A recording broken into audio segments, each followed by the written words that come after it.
শরীরচর্চার যিনি ডিরেক্টর তাকে প্রশ্ন করেছি যে তাহলে ওখানে যে মেয়েরা সাঁতার কাটতে আসে তাহলে তার দায় কার রাখবে। উনি যেটা বলছে যে আমরা যখন হলকে নোটিশ করি তখন আমরা বলে দিই যে স্ব হল তার নিজের ইনস্ট্রাক্টর বা প্রতিনিধি নিয়ে মেডিকেল মানে সুইমিংয়ে আসতে হবে, ওনারা সেন্টার থেকে কাউকে অ্যাসাইন করা নেই। তো এটা আমাদের মনে হয় শুধু তাই নয়, এর আগেও সাইমা একইভাবে সাঁতারে অংশগ্রহণ করেছে, এদিনই তার লাস্ট তার আগেও করেছে। এই নিয়ম কার্যকরী করার জন্য সুইমিং পুলের দায়িত্বপ্রাপ্ত কোনো নির্দিষ্ট ব্যক্তি নেই। এক্ষেত্রে সুইমিং পুলে একজন দায়িত্বপ্রাপ্ত ব্যক্তিকে রাখার জন্য এই কমিটি সুপারিশ করছে। দ্বিতীয়, প্রশিক্ষক এবং অন্যান্য শিক্ষার্থীদের উপস্থিতিতে একজন শিক্ষার্থী সাঁতার কাটার সময় পানিতে তলিয়ে যাওয়া এবং প্রায় 20 মিনিট পর তার বিষয়টি নজরে আসা প্রশিক্ষকবৃন্দের দায়িত্বে উদাসীনতা প্রকাশ পেয়েছে। কারণ মানে তার নিজের হবে না হলেও সে যেহেতু একজন শিক্ষার্থী এবং তারা জানে যে আরেকজন শিক্ষার্থী অলরেডি সুইমিং শুরু করলো, ফলে তারা যদি মানে কেন তাদের চোখ এড়িয়ে গেল যে একটা মেয়ে মানে ডুবে গেল এবং সে 20 মিনিট ধরে সে যে নেই, এটা কোনো ইনস্ট্রাক্টরের নজরে আসলো না কেন, সেটাকে আমরা তাদেরকে প্রশ্ন করেছি। তারা আসলে কোনো ভালো উত্তর দিতে পারেনি। ভালো উত্তর দিতে পারছে না বলে তারা আসলে বুঝতে পারে মানে সামহাও তাদের মানে মাথায় ব্যাপারটা যে ও যে মনে করছে যে এক পাশে থেকে যে আরেকজন আসলে হয়তো বাথরুমে গেছে, মানে তো ওটা মুভ করছে, কেউ মানে এক জায়গায় আসছে কেউ আরেক জায়গায় যাচ্ছে, ও যে আসলে তলিয়ে যেতে পারে এইরকম ও যে মানে যেহেতু সাঁতার জানা মানুষ এখানে যারা আসছে তারা কিন্তু সবাই হচ্ছে মানে মানে অনুশীলনে এসছে, সবাই সাঁতার করছে, ফলে তারা দেখছে যে ওর স্টাইল ঠিক হচ্ছে কিনা, ওর লাইন ঠিকঠাক কিনা, এইগুলোতে বেশি কনসেন্ট্রেট। কিন্তু মানে সাঁতার দিতে দিতে হঠাৎ করে কেউ সে অসুস্থ হয়ে বা কিছু একটা দুর্ঘটনা হতো, এটা আসলে কারণ এগুলো কখনো মাথায় ছিল না, ফলে ওনাদের মাথায় আসলে যে কেউ একজন এরকম মিসিং হয়ে যেতে পারে হঠাৎ করে পানির মধ্যে। তো যাই হোক, সেই বিষয়টি তারপরেও আমরা বলেছি তাদের উদাসীনতা আছে, কারণ দুজন মেয়ে সুইচ করছে, তারা দুইজন বসেছিল, একজন যে তার সাথে গল্প করা শুরু করলো, যদি উনি গল্প করা শুরু না করতেন হয়তো তাদের দৃষ্টিতে মেয়েটি থাকতেও পারত আর কি।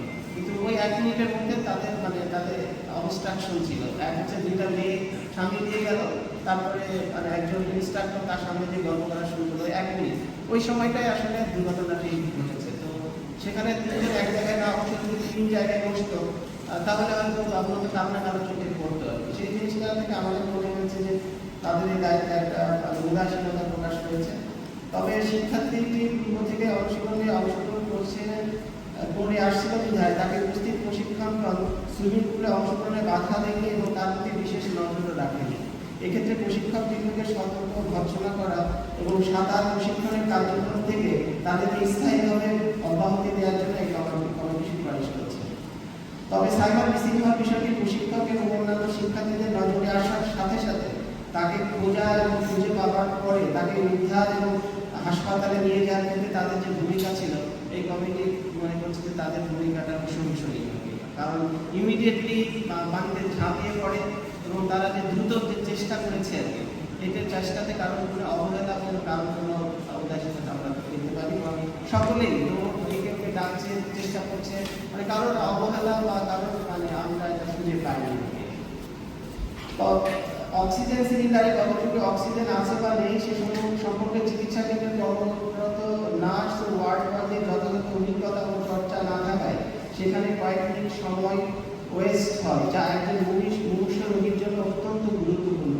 তবে সাইমাকে চিকিৎসা কেন্দ্রে নেওয়ার পর প্রাথমিক চিকিৎসা দেওয়ার ক্ষেত্রে চিকিৎসা কেন্দ্রের ডাক্তার, নার্স ও ওয়ার্ড বয়দের কর্মতৎপরতা কমিটির নিকট পরিলক্ষিত হয়েছে। শুধু পানিতে ডুবে যাওয়া রোগীকেই নয়, যে কোনো দুর্ঘটনায় আহত আশঙ্কাজনক রোগীদের প্রাথমিক চিকিৎসা দেওয়ার জন্য রাবি চিকিৎসা কেন্দ্রের জরুরি বিভাগে কর্মরত নার্স ও ওয়ার্ড বয়দের প্রশিক্ষণের ব্যবস্থা করার জন্য এই কমিটি সুপারিশ করছে। সাইমা পারিবারিক সূত্রে এবং ঘনিষ্ঠ জনদের নিকট থেকে জানা যায় তার শ্বাসকষ্টের সমস্যা ছিল এবং এই বিষয়ে সে চিকিৎসা গ্রহণ করে বলে জানা যায় এবং তার রুমমেটের কাছ থেকেও আমরা জানতে পারি সে যখন এর আগে 3 মাস আগে সুইমিং শিখছিল, সে একদিন এসে গল্প করে যে আমি তো আজকে ওকে রুমমেটকে বলে যে আমার আজকে খুবই সমস্যা হয়েছিল, তো আমি তো নিঃশ্বাস নিতে পারছিলাম না এরকম। তো তারপরে সে ডাক্তার দেখায় এবং ডাক্তারের পরামর্শ ক্রমে সে ইনহেলার ইউজ করতে, সেটা আমরা দেখতে পেয়েছি।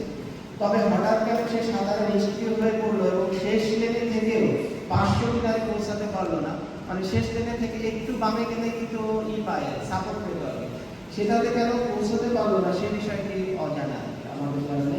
তবে ভবিষ্যতে কোনো শিক্ষার্থী সাঁতার সহ অন্যান্য শ্বাস নির্ভর খেলাধুলায় অংশগ্রহণের পূর্বে শ্বাসকষ্ট বা অন্য কোনো স্বাস্থ্য ঝুঁকি আছে কিনা কর্তৃপক্ষকে সে ব্যাপারে নিশ্চিত হওয়ার জন্য এই কমিটি সুপারিশ করছে। রাজশাহী বিশ্ববিদ্যালয়ের বিধি অনুযায়ী প্রতিটি আবাসিক হলে একজন করে ক্রীড়া প্রশিক্ষক থাকার কথা, কিন্তু মুন্নুজান এবং খালেদা জিয়া হলে কোনো ক্রীড়া প্রশিক্ষক নেই। মুন্নুজান হলে ক্রীড়া প্রশিক্ষক না থাকায় হল কর্তৃপক্ষকে না জানিয়ে সাইমন নিজেই শ্রীমুখীকে সাদা অনুশীলন করতে চায়। মুন্নুজান হলে ক্রীড়া প্রশিক্ষক থাকলে হয়তো সাইমনকে অকালে প্রাণ হারাতে হতো না। তদন্ত কমিটি মনে করে কোনো হলে ক্রীড়া প্রশিক্ষক থাকবে আর কোনো হলে ক্রীড়া প্রশিক্ষক থাকবে না, এ ধরনের বৈষম্য নিরোধন করা উচিত। তাই প্রতিটি হলে একজন করে ক্রীড়া প্রশিক্ষক দেওয়ার জন্য কর্তৃপক্ষকে সুপারিশ করছে। এই মোটামুটি আমাদের প্রাথমিক